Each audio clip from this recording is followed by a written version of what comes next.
executed convicted murderer Troy Davis. It is a case which drew international attention due to claims that he may have been innocent. The court-ordered execution of Troy Anthony Davis has been carried out. The time of death is 11:08 p.m. The case had drawn people out onto the streets because of doubts that were expressed.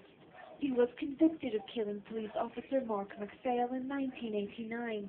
However, since then, 7 of the 9 witnesses changed their testimony. Some said they were forced by police to testify against him. Some have said another man committed the crime. There was no physical evidence linking Davis to the killing.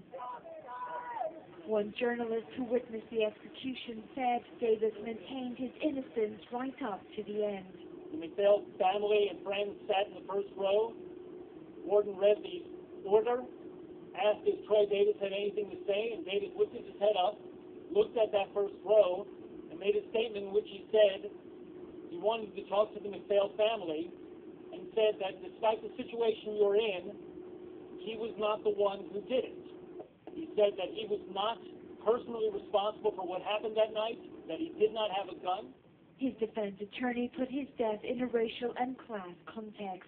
And one thing I want to get clear is, just because it was legal doesn't mean it was right.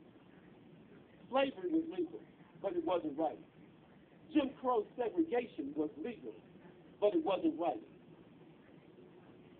And the killing of innocents, such as Troy Anthony Davis, however legal it may be in Georgia, however legal it may be in the eyes of the Supreme Court of the United States, this sort of legalized lynching is not right. Protesters chanted outside the Supreme Court building.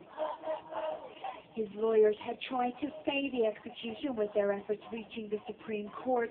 It took the court over 4 hours to issue its one-sentence order, an unusually long time in such cases. Marriage Fantasy, Reuters.